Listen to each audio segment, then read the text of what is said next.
সময়টা ছিল 13 এপ্রিল 1919।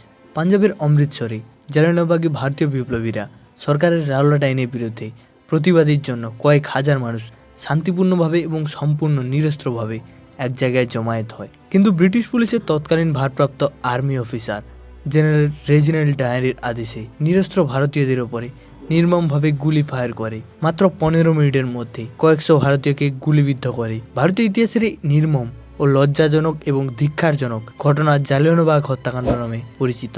এখন প্রশ্নটা হলো এটাই, কি এই রাওলাট আইন যার প্রতিবাদে সেদিন এত মানুষ জড়ো হয়েছিল? কেনই বা ব্রিটিশ পুলিশেরা কোনোরকম সতর্কতা ছাড়া সম্পূর্ণ নিরস্ত্র ভারতীয়দের ওপরে নির্মমভাবে গুলিবর্ষণ করেছিল? আর এই ঘটনার মূল কুখ্যাত অপরাধী জেনারেল রেজিনাল্ড ডায়ারের জীবনের শেষ পরিণতি ঠিক কী হয়েছিল তা সবটা নিয়ে আজকের ভিডিওতে আলোচনা করব। নমস্কার, আমি তোমাদের সবার স্নেহে সেই ছোট্ট খুদে বাঙালি। তাহলে আসুন আজকের ভিডিও শুরু করা যাক। দেখুন, জালিয়ানওয়ালাবাগ হত্যাকাণ্ডের মূল কারণ ঠিক কী ছিল তা জানতে হলে আমাদের পিছিয়ে যেতে হবে 1914 সালে প্রথম যুদ্ধের সময়ে। এই সময় ব্রিটিশ সরকার লড়াই করেছিল জার্মানির বিরুদ্ধে, কিন্তু যুদ্ধ চলাকালীন ইংরেজরা ধীরে ধীরে পরাজিত হতে থাকে জার্মানির কাছে। তখন ইংরেজরা ভারত থেকে সৈন্য নিয়ে যাওয়ার চিন্তা ভাবনা করেন। ভারতীয় সৈন্যরাও যেতে রাজি হয়, কিন্তু একটা শর্তে। তারা শর্ত রাখে তাদের যুদ্ধের পর স্বাধীনতা দিতে হবে। সেই শর্ত মেনে নেয় ব্রিটিশ সরকার। দীর্ঘ 5 বছর টানা যুদ্ধ হওয়ার পর অবশেষে ব্রিটিশরা অর্থাৎ ইংল্যান্ড যুদ্ধে জয়লাভ করে এবং এই যুদ্ধে বহু ভারতীয় সৈন্য প্রাণ হারায়। যুদ্ধে তো ব্রিটিশরা জিতে গেল, কিন্তু তারা ভারতকে স্বাধীনতা দিতে অস্বীকার করে। ফলে এরপরই ভারতের বহু মানুষ বিক্ষোভ ও বিদ্রোহ দেখাতে শুরু করে। জানিয়ে রাখা ভালো, এর ঠিক পরই জাতীয় কংগ্রেস দুভাগে বিভক্ত হয়, নরমপন্থী ও চরমপন্থী। নরমপন্থীরা শান্তিপূর্ণভাবে মিছিলের মাধ্যমে বিক্ষোভ দেখিয়েছিল, আর চরমপন্থীরা সশস্ত্রভাবে ব্রিটিশদের বিরুদ্ধে বিক্ষোভ শুরু করে। কিন্তু ব্রিটিশ সরকার বারবার এই বিক্ষোভে পুলিশের লাঠিচার্জের আদেশ দেয়, যার ফলে বহু মানুষ আহত হতে থাকে ব্রিটিশ পুলিশের হাতে। অন্যদিকে চরমপন্থী নেতাদের ব্রিটিশ পুলিশ তল্লাশি করে জেলে ভরতে থাকে। দিন দিন ব্রিটিশদের ওপরে ভারতীয়দের বিক্ষোভ বাড়তে থাকে। অন্যদিকে ব্রিটিশরা বুঝে যায় এই মুহূর্তে যদি এই বিদ্রোহ এবং বিক্ষোভ রোধ করা না যায় তাহলে ভারত তাদের হাতছাড়া হয়ে যাবে। আর তারা তখন একটা নতুন আইন শুরু করে, রাওলাট আইন। এখন প্রশ্নটা হলো এটাই, রাওলাট আইন কি? রাওলাট আইন হলো ব্রিটিশদের বিরুদ্ধে আন্দোলনকারী চরমপন্থী ও নরমপন্থী সহ নেতাদের বিনা কোনো অ্যারেস্ট ওয়ারেন্ট ছাড়াই ব্রিটিশ পুলিশ শুধুমাত্র সন্দেহের জেরে অ্যারেস্ট করতে পারবে। এমনকি 2 বছর জেলও হবে। আর এই জেলের মধ্যে সেই সমস্ত ভারতীয় নেতাদের উপরে চলতো অকথ্য মানসিক ও শারীরিক অত্যাচার। বহু ভারতীয় বিপ্লবীদের এভাবেই আটকে রাখে জেলের মধ্যে। আর এই ঘটনা সবার সামনে আসার পর শুরু হয় আরও জোরদার বিক্ষোভ। পরের দিন ভারতবর্ষের পাঞ্জাব ছিল অন্যতম স্বাধীনতা সংগ্রামী রাজ্য। সেই সময় ব্রিটিশদের বিরুদ্ধে জোরালো বিক্ষোভ শুরু হয়। জানিয়ে রাখি, সেই সময়ের পাঞ্জাবের বিক্ষোভের একজন বিখ্যাত ভারতীয় স্বাধীনতা সংগ্রামী ছিলেন ডক্টর সৈফুদ্দিন কিচলু। ডক্টর সৈফুদ্দিন কিচলু এবং তার সঙ্গীদের রাওলাট আইনের মাধ্যমে বিনা দোষে শুধুমাত্র বিক্ষোভের জন্য ব্রিটিশ পুলিশ অ্যারেস্ট করে। কিন্তু এত বড় একজন ভারতের স্বাধীনতা সংগ্রামী নেতাকে অ্যারেস্ট করার পর পুরো পাঞ্জাবে শুরু হয় বিক্ষোভ। 12 এপ্রিল সারা পাঞ্জাবের বিদ্রোহীরা এসে জমা হয় পাঞ্জাবের অমৃতসরের হিন্দু কলেজে। সেখানে তারা সিদ্ধান্ত নেয় আগামীকাল অর্থাৎ 13 এপ্রিল তারা সবাই ডক্টর সৈফুদ্দিন এবং তার সঙ্গীদের মুক্তির দাবিতে এবং রাওলাট আইনের বিরুদ্ধে তারা একটা সভা করবে অমৃতসরের জালিয়ানওয়ালাবাগে। জানিয়ে রাখি, সেই সময়ের পাঞ্জাবের জেনারেল ছিলেন জেনারেল রেজিনাল্ড ডায়ার। রেজিনাল্ড যখন জানতে পারে এই পরিকল্পনা হচ্ছে বিক্ষোভের জন্য, তখন তিনি সঙ্গে সঙ্গে অমৃতসরে কারফিউ জারি করেন।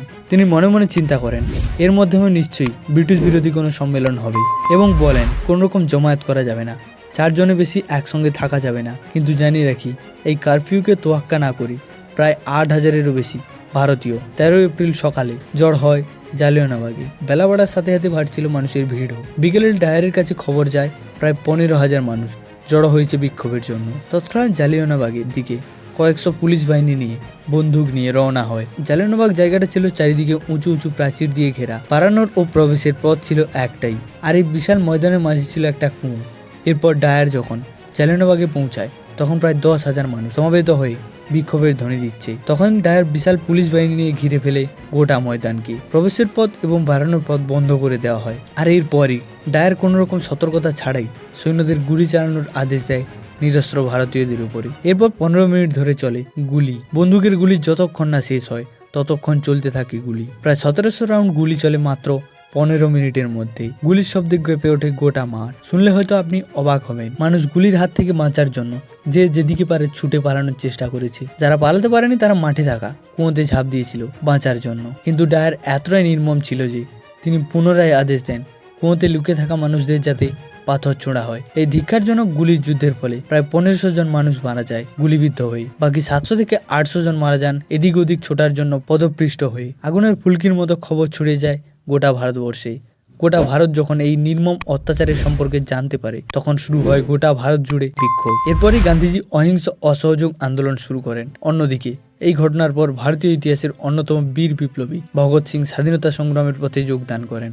এই ধিক্কারজনক ও লজ্জাজনক ঘটনার বিরুদ্ধে রবীন্দ্রনাথ ঠাকুর ব্রিটিশ সরকারের দেওয়া নাইটহুড উপাধি ত্যাগ করেন। একটা কথা শুনলে হয়তো আপনি অবাক হবেন, ব্রিটিশ সরকার যখন এই ঘটনার তদন্ত কমিশন বসায় তখন ব্রিটিশ কমিশন জানায় যে মাত্র 300 জন মানুষের মৃত্যু হয়েছে, কিন্তু বাস্তবে তা হয়েছিল 4 গুণেরও বেশি। সেদিন মানুষের রক্তে লাল হয়ে গিয়েছিল জালিয়ানবাগের মাটি। কিন্তু ব্রিটিশ সরকার এত বড় অপরাধের শাস্তি হিসেবে জেনারেল ডায়ারকে পুলিশ বাহিনী থেকে বরখাস্ত করে। আবার তিনি যখন ইংল্যান্ডে ফিরে যান তাকে 2600 পাউন্ড ডলার দেওয়া হয়, যা এক প্রকার একতরফা, অমানবিক ও ধিক্কারজনক বিচার বলতে পারেন। এই বিষয়ে আপনার মতামত অবশ্যই কমেন্ট করে জানিও। এবার আসা যাক এই জেনারেল ডায়ারের জীবনের শেষ পরিণতি ঠিক কি হয়েছিল। বয়স বাড়ার সাথে সাথে ডায়ার হৃদরোগে আক্রান্ত হয় এবং শেষ পর্যায়ে তিনি প্যারালাইসিস হয়ে 1927 সালের 23শে জুলাই তিনি মারা যান। মারা যাওয়ার আগে তিনি স্বীকার করেন জীবনের সবচেয়ে বড় ভুল তিনি জালিয়ানবাগের হত্যাকাণ্ডে করেছিলেন। আমার ব্যক্তিগত মতে ডায়ারের নেতৃত্বে জালিয়ানবাগ হত্যাকাণ্ড হলো ভারতের স্বাধীনতা সংগ্রামের সবচেয়ে জঘন্য ঘটনার মধ্যে অন্যতম।